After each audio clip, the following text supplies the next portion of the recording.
Bonjour à vous tous, donc aujourd'hui je vais faire plaquette disque sur une Seat Ibiza 3 1,4 litre de 2001. Donc plaquette disque c'est super simple, donc il suffit de regarder déjà le problème des disques. Donc ici ce sont des disques qui sont un petit peu usés, donc on voit, parce que normalement quand vous mettez votre comment dire, un tournevis ou votre main, vous allez sentir une petite rainure, donc plus le disque va être usé, plus la rainure va s'agrandir. Donc si vous regardez un disque neuf comme celui-là, vous voyez la bordure elle est toute lisse, et de l'autre côté sur le vieux, bah on sent ici que ça dépasse un peu. Donc là il y a une comment dire, par rapport à l'usure côté constructeur, donc le constructeur il va nous donner une épaisseur, voilà, chercher le mot, une épaisseur minimale, donc il va falloir respecter ça. Mais sauf que moi je suis pas encore arrivé à l'atteinte du niveau minimum, mais par contre au niveau, quand je passe la main derrière, on sent que c'est bien bousillé, c'est à dire que la plaquette est carrément sur la ferraille. Donc je vais changer tout l'ensemble. Donc le but du jeu, c'est de ne pas attendre que les plaquettes soient complètement foutues pour attaquer les disques. Donc il vaut mieux contrôler. C'est très très simple à contrôler des jeux de plaquettes. Il suffit de regarder s'il y a de la garniture, quoi. Donc ici voilà. Ouais, mes plaquettes. Là c'est les plaquettes neuves. Excusez-moi pour le bruit, je viens de tout faire tomber. Donc la plaquette neuve tout simplement. Donc il y a plusieurs styles de plaquettes. Donc là c'est des plaquettes qui viennent se clipser sur le piston. Après il y en a d'autres, elles ont sur le dessus, sur les flancs, juste sur le dessus ici là, vous allez trouver des espèces de petits ressorts. Donc là c'est des systèmes Bosch qui viennent se clipser. Donc on verra ça tout à l'heure. Donc je voulais aussi vous parler de Mister Auto, parce que l'autre fois j'étais en colère après Oscaro, parce que Oscaro, j'ai eu des soucis avec eux. Et je m'étais dit que Mister Auto étant racheté par PSA apparemment, je m'étais dit que ce serait beaucoup plus sérieux, quoi. Donc le problème de Mister Auto, c'est que quand vous voulez commander vos pièces, vous êtes obligé de passer par soit vous téléphoner, mais ça vous coûte un bras parce que c'est 35 centimes de la minute pour les avoir, pour être sûr de votre commande. Et quand vous voulez vous commander sur internet, il y a une fenêtre qui s'ouvre avec un chat avec un expert, soi-disant expert. Donc j'ai commandé des pièces, donc j'ai commandé disques, plaquettes, des bacs d'étanchéité pour une boîte de vitesse, donc ce que je suis en train de la faire aussi. Et le souci c'est que on m'a pas envoyé les bonnes pièces, quoi. Donc l'expert il vous dit que tout est bon. Et quand vous recevez les pièces, les plaquettes c'était pas les bonnes, les disques étaient trop grands, les bacs d'étanchéité étaient trop petites. En gros il y a rien qui va, quoi. Ensuite pareil, j'avais commandé un pot d'échappement. Le carton nickel, pas de problème, ça n'a pas mis longtemps à arriver, sauf que le pot il est complètement défoncé. Donc franchement ça manque de sérieux et puis ça commence à m'écœurer un petit peu. Donc je reste franc, et quand il y a quelque chose à dire et que c'est bien, je le dis. Et quand ça va pas, je le dis aussi. Donc ils méritent pas de travailler. Donc maintenant eux, je vais les boycotter complètement et je vais passer par d'autres fournisseurs parce que franchement j'en suis écœuré. Donc pour revenir aux plaquettes, donc il suffit de prendre, vous mettez votre voiture sur cric, vous mettez une chandelle de sécurité comme on peut apercevoir derrière. Ensuite vous allez prendre un tournevis cruciforme, parce que ici vous allez trouver une vis cruciforme. Donc ce petit type de vis, voilà, que j'ai dans la main, elle n'est pas très grande, hein. Ça sert juste pour la débloquer un petit peu, pour pouvoir retirer le disque par la suite. Ensuite, pour enlever le support, c'est très simple. Il vous faudra une clé Allen. Donc c'est du 6. Donc derrière, juste ici, hein, je ne sais pas si on voit. Attendez, je vais vous montrer. Donc ici, nous allons mettre une clé Allen de 6 dans le petit trou là, voilà. Donc voilà, ici il y a une empreinte dans le fond, hein. Il suffit de desserrer Et juste au-dessus, alors on voit pas très bien ce qu'elle cache. Je vais essayer de mettre la clé dedans, comme ça vous allez mieux voir. Voilà. Elle est juste au-dessus, hein. Il n'y a pas photo. Hop. Donc on peut voir la clé qui dépasse. Ensuite, vous desserrez tout ça avec un tournevis. Vous insérez un tournevis plat carrément entre les plaquettes et le disque. Et vous écartez, vous faites, voilà, vous appuyez dessus pour écarter du disque les plaquettes, pour sortir plus facilement l'étrier, tout simplement. Donc à l'aide d'une pince plate, comme on peut voir ici, j'ai extrait la vis pour pouvoir la sortir de son emplacement, tout simplement. Vous insérez la vis entre la tête de vis et le caoutchouc, et vous tirez votre vis, voilà. Ensuite, l'étrier va venir, voilà. L'étrier il me reste dans la main. Et le disque il me reste aussi dans la main. Bon voilà. Voilà où ça en est. Maintenant pour retirer les plaquettes c'est très simple. Il suffit de dégrafer tout simplement. Ici on pousse. Ah c'est la vis qui est tombée, il n'y a rien de mal. Voilà. Donc cette partie-là, elle vient se clipser à l'intérieur du piston. Il suffit de pousser et de l'enquiller. L'autre, c'est pareil, on la met dans l'autre sens. On verra ça tout à l'heure. Donc l'étrier, on ne le laisse pas pendre. Donc moi, je le pose sur le support, ça bouge pas, il n'y a pas de souci. Donc les plaquettes, bah, il ne reste plus grand-chose, hein. Regardez ce qui reste de mes plaquettes.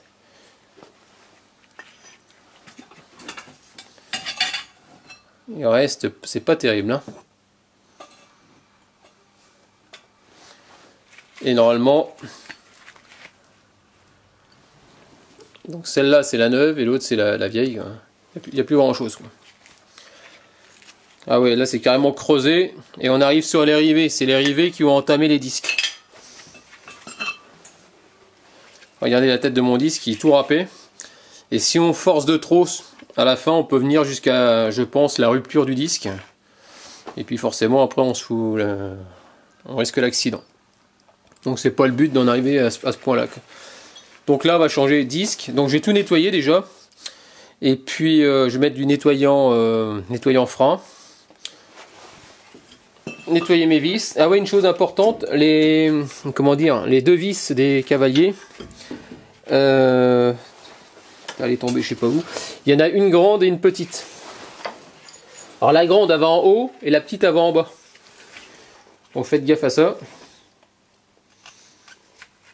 Alors, comme ça je suis pas embêté, j'ai perdu les deux vis.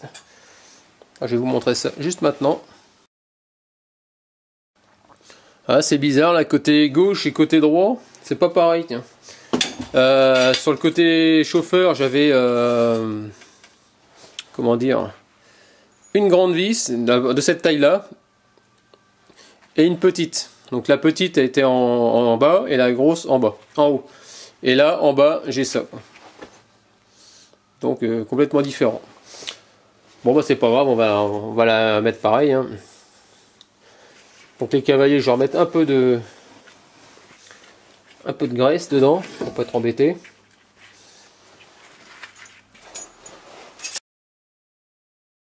Donc là pour pouvoir repousser les pistons, voilà, le piston, je vais ouvrir mon bocal de DOT4, voilà, le bocal de liquide de frein.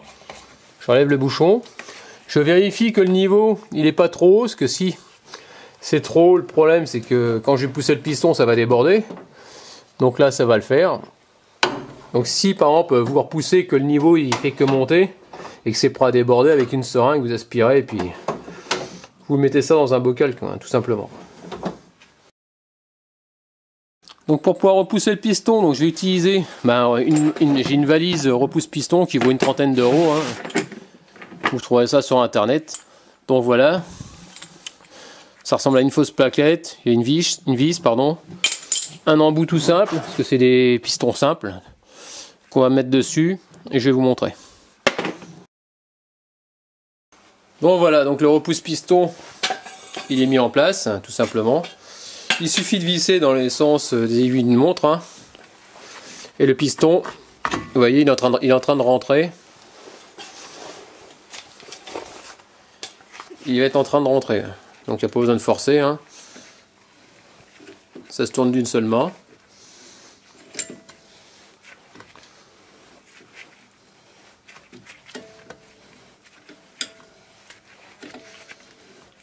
Il n'est pas grippé du tout, donc franchement c'est nickel.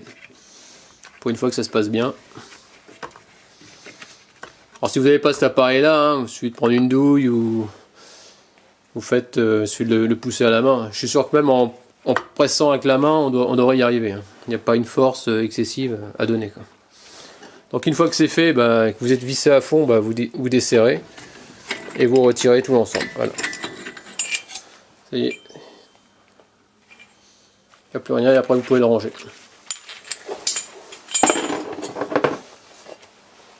Donc un coup de nettoyage avec du nettoyant frein, un peu partout.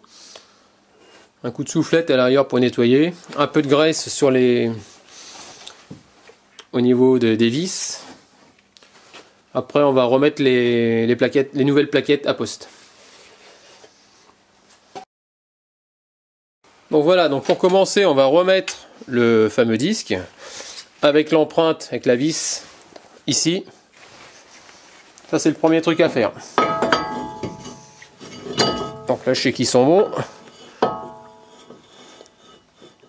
Ensuite vous vissez, vous remettez la vis, vous serrez et je reviens après. Donc ça y est, je viens de mettre la vis. Donc ce qu'il faut savoir c'est que là vous voyez il y a du jeu, hein. Ça tient que par une vis. Sur certaines voitures il n'y a pas de vis à cet endroit là. Donc le disque il est complètement fou. Mais ce qu'il ne faut pas s'inquiéter c'est que lorsque vous voulez serrer votre roue, et après il n'y a plus de jeu du tout, donc il n'y a pas de risque. Donc maintenant on va remettre donc les bonnes plaquettes. Moi si je les trouve, voilà, j'en ai trouvé qu'une sur deux. Ah ça y est, je les ai toutes les deux. Donc il suffit de les enquiller correctement à leur place. Donc ici qu'on appelle ça les plaquettes, vous venez les enquiller vers vous. De l'autre côté ça rentre pareil dans le piston. Là j'ai été pris d'une crise de nerfs parce que j'arrivais pas à les mettre. Il suffisait juste de les clipser. Donc les anciennes pas de problème. Celles-là je sais pas pourquoi elles ont jamais voulu se mettre correctement. Ça fait 3 heures que je suis en train de me battre avec ça. Au final j'ai permuté entre gauche droite et ça a réussi à venir. Donc je ne sais pas pourquoi, ça m'a fait péter un câble. Donc ici vous remettez vos vis avec votre clé on appelle ça votre clé de 6. Vous resserrez à fond et puis voilà. Après il faut que ça soit libre. Voilà, vous voyez, c'est libre, il n'y a pas de souci, ça tourne. Il faut que vous puissiez tourner votre disque librement. Donc là ce que je vais faire, je vais remettre le bouchon sur le bouchon qu'on appelle ça, du réservoir.